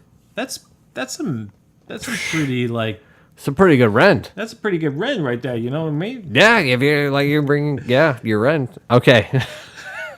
Really, yeah, you can't. I mean, -3 rend's great. You know, I mean, come on, Yeah. seriously. Yeah, no, it is. Your death hag -3 has rend's have great. what? How many attacks does it have? I off the top of my head, like 6. Yeah, I don't know. that's what I I don't was know. thinking. I don't know. Honestly, I So don't let's remember say off the top of my 6 head. attacks. It's like 3 up. 6. to How hit, do we 3 all up to become? wound? -3 rend. At what point did we all become car salesmen during our reading of this thing? I got your 3 rend right get here. your 3 And that's rend gotta right beat here. I'm gonna slap this 3 your rend. 2 wound. Don't forget the undercoat. Hey. Yeah, but like, I mean, some of my KO heroes. KO. Yo, KO. I got these KO guys, and they're like, yo, I got like 2 attacks. What I wouldn't get for 3 rend. Right, but your death hag with 6 But- attacks, Yeah. she would give a lot more for She would. She on prom night. 3. She would give it all to your Dwarden. Don't worry, on prom night, don't worry about it. Wait, is that her voice? No, that's my Dwarden buddy talking about my this is Say me. that might be her voice I was gonna too. say, This is me. I'm talking about my death hag sister, and trust me, buddy, like on prom night, don't worry about it. Forget about it. Like, forget about it. bring your Dwarden helm to keep yourself safe. she's been She's been around the realms, you know what I mean? Why do you go next, Mark? Number 4. 4. For the crucible of molten silver. So when thrown into the air, this crucible streams burning hot metal on those below. So once per battle, in your shooting phase, pick a point on the battlefield within 9 inches of the bearer that is visible to them and draw an imaginary straight line that happens to be 1 millimeter wide. Are we fucking Canadians now? 1 millimeter wide. I thought we were in America. America. And there's inches, and there's nothing shorter than an inch. There's inches or nothing. Yeah, but like 1/8 of an inch. No, nobody does that. It's like there's 1/16 of an inch, and then there's 0. Yeah, there's 0, and then no, there's an inch. What the no, fuck is this no, millimeter bullshit? No, millimeter. It's a way It's to like go. we need 2 rulers now. It's Yeah, it's God, a new world order. A new ruler. So 1 millimeter wide between that point and the closest part of the bearer. Each unit other than the bearer that has models passed across by this line suffers D3 mortal wounds. So, could kind of be decent for, 3 mortal wounds. Yeah, okay, that's pretty good. Chammonite darts. I'll go ahead and do this one. Chammonite darts. With a mere thought, these shards can be projected at the foe, where they penetrate even the toughest armor. Excuse me. I've had so many beers. I'm just gonna keep belching off that mic. In your shooting phase, you can pick an enemy within 8 inches of the bearer and roll 6 dice. For each 6 up, the enemy unit suffers 1 mortal wound. Chammonite darts. Yeah, it's like I got my Really situational. I got my throwing stars. Like it's the old school assassin. The Dark Ops had that assassin that could do the same thing, just like assassin darts. Like this is gonna happen once. If you're lucky, this is gonna happen once in a game. Yeah, and true. well, And it just says maybe- in your shooting phase. It's not once a game. Yeah, but it's 9 inches away or 8 inches of the bearer. Like that's how often are you within 8 inches that you're not getting Right. immediately killed? Right. So you're maybe have 2 turns max. that Maybe you can do you this. can do this twice. Yeah. So you roll 6 dice, you get 1 out of 6, you do 1 mortal wound. Next turn you do it again. So that's 2 mortal wounds. Maybe you do 2 mortal wounds with this. Yeah. It's kind of meh. All right, what's the next one? Argentine's Tooth. This bright blade is as deadly as the legendary silver worm itself. Pick one of the bearer's melee weapons to be Argentine's Tooth. Reroll hit rolls of 1 for this weapon. If you don't have that, then that's good. If you got like a hitty hero, you know is going to be rolling a lot of attacks. Yeah. Particularly if you think you're going to be in fights all game, like you've got like a super tough hero. Like what's your guy called? Your big demon hero guy. What's he the called? Bloodthirster? The Bloodthirster. Yeah. Yeah. Can you put this on a Bloodthirster? Like, It could happen. reroll, hit roll, For one for this weapon, he can do that. yeah, I like mean, that's yeah. like No, that's exactly. feasible. I mean, yeah, that's pretty good. I mean, All right. towards anybody. What about the artifacts of power for the relics of The Chammon? relics. Chammon, the realm of metal. Chammon. Chammon. All right, so number 1, the Gildan Bane. This armor negates the properties of magical and artifacts nearby. So, if an enemy model is the bearer of an artifact of power, they cannot use the rules for their artifact of power while they are within 3 inches of the bearer of Gildan Bane. Ooh, that's kind of fun. That is fun. Yeah, Could like be okay. upsetting. Hey, I got my artifact of power. I'm gonna fuck up your day. What? No, you're gonna have to Gildan Lane. Exactly. Ah, my day's ruined. Ain't happening. Ain't happening. Not here. Argent armor. This gleaming plate blinds those that would strike the wearer. Subtract 1 from the rolls for attacks for melee weapons that target the bearer. You're blinding your opponent. Yeah. Yeah, that makes sense. pretty good. You can't knock that. -1 hit rolls. If you want this guy to stay alive, whoever, not to be sexist, this person We want I this would- person to stay Right. alive. I would say that's better than adding 1 to your hit rolls or re-rolling one. Not adding 1 to your hit rolls, but re-rolling ones to your hit rolls. Because I think there's a lot of armies out there that allow you to re-roll ones. Yeah, And true. this Yeah. is like If a you're re-rolling ones. subtracting of Yeah. the other one, which is like, who cares what the hell you have over there? This is gonna mess you up. Pretty good. Yeah. The next one, the Hydrox Skin Cloak. The enchanted barbed skin of a Hydrox allows its wearer to soar through the air, slashing down at the foe, all the while. The bearer can fly. After the bearer has moved, you can pick a unit that has models that the bearer has passed across and roll a dice. On a 3-up, that unit suffers D3 mortal wounds.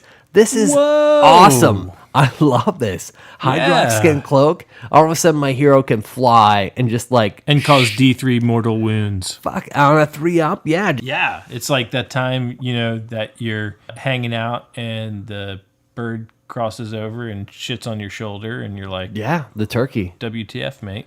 Turkey. No, not turkeys. They don't fly. No, not turkeys, but you're But yeah. like, man, that's it. Like, WTF. you get the chance to fly, you get to fly over your enemies and do D3 mortal wounds. Like, WTF, mate. That's something we say in the States all the time. yeah.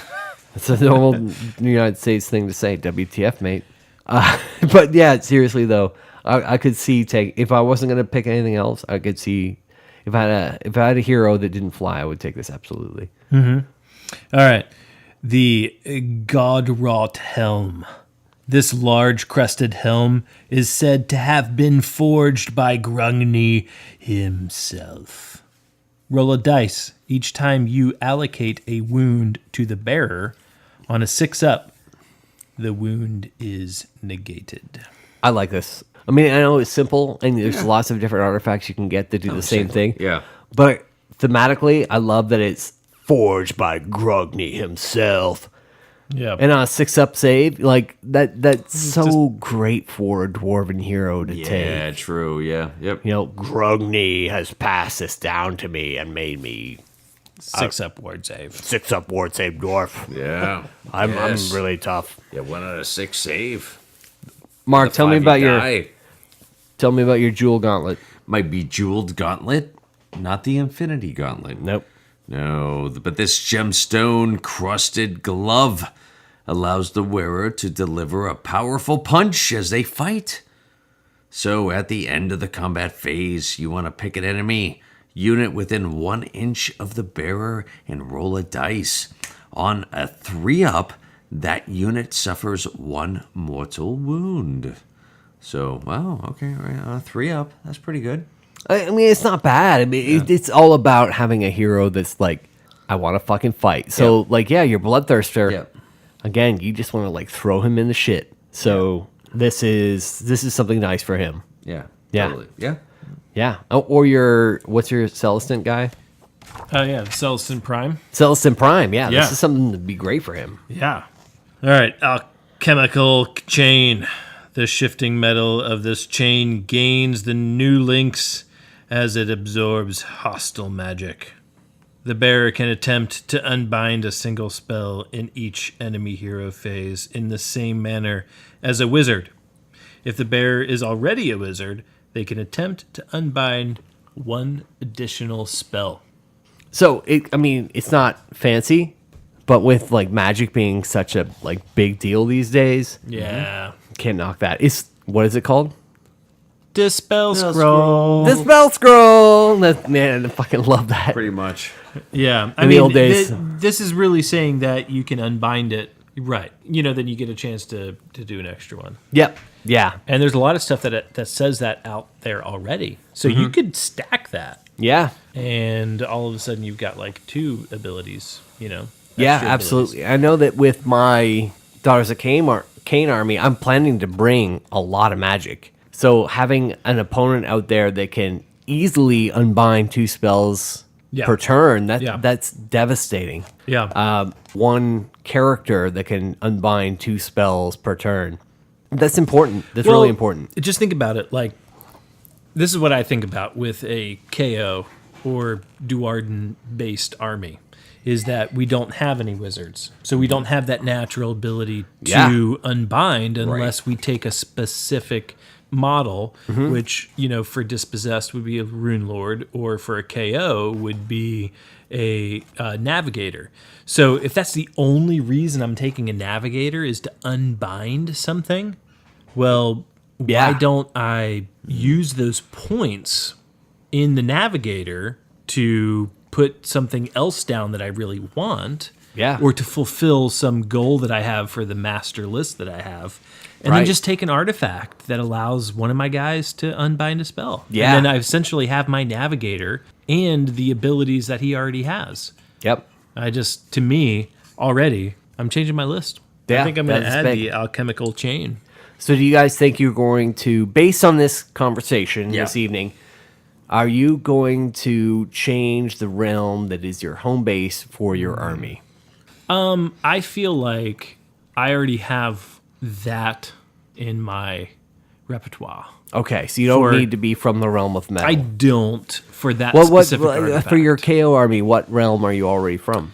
For KO, you're technically kind of already from Chammon, right? Well, but that doesn't include these artifacts. It doesn't. It includes, for me in the KO, I'm already including my own KO artifacts. Well, I have that artifact already. Oh, okay. And I feel like tonight, what I've realized is reading that one, I kind of realized I'm going to change my list up. I may take my Navigator out of the list and just give my guy that artifact. This one that we just talked about. Well, I have a KO version of it, or that one.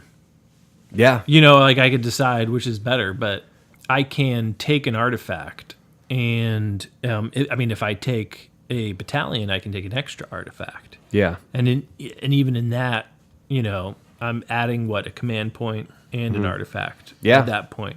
So an artifact taking a battalion might be better in that I spend those points that I would have on that model to take the battalion and get the artifact that he does for me anyway. Yeah, that makes perfect sense. Yeah. Yeah, get the artifact for free rather than spending the points on the model you're not going to use. Right. That makes perfect sense to me. For me, does that feel like story-wise? Does that feel right to your KO army? I think so. I think for me, the Navigator serves one purpose, and the Navigator serves the purpose of unbinding spells. Yeah, and if you can give that to someone else, he's cheap. How much? How many points? 80 points. But that's all he does is unbind. He also adds movement to he adds D3 movement to my sky vessels. Yeah. Which is D3. Yeah, maybe could you can't count on more than one. You know, right. You can play 6 games and only get 1 inch each game. Yeah. Right. So it's kind of like, let's just go with what the base stats are for everybody, build the list off of what they can do, and if you're happy with that, let's replace the Navigator with an artifact that does what he can do for 80 points. Yeah. Mark, what about you? Armies you play? Slaves to Darkness, Blaze of Corn, Corn Demons. What do you feel the Realm of Metal adds to your army? Well, I'm not sure. I almost want to delve into the Tzeentch, side of it. I mean, this land, this realm kind of inspires me to get more Tzeentchian with my army. But it actually sounds awesome.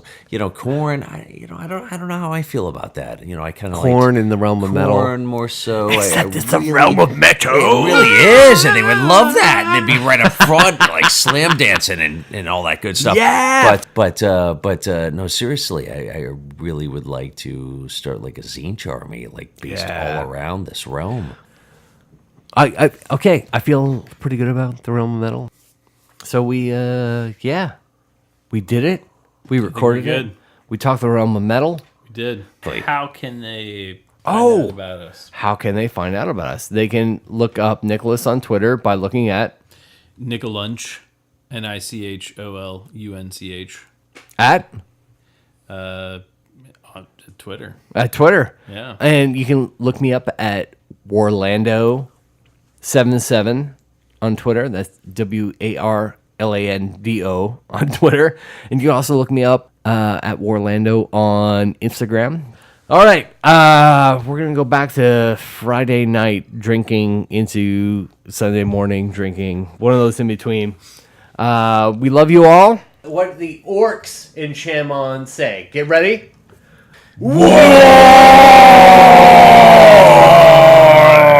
Battle! Chammon. The realm of Chammon. Chammon. the realm of Metal!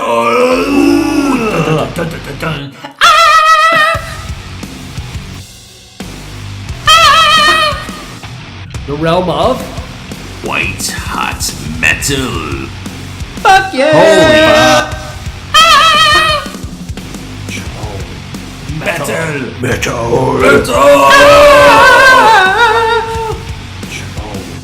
Metal.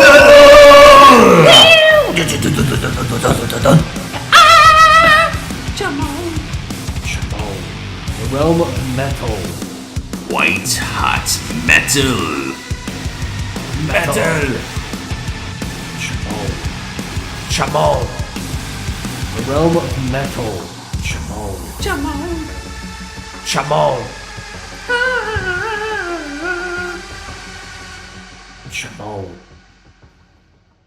Fuck yeah! Holy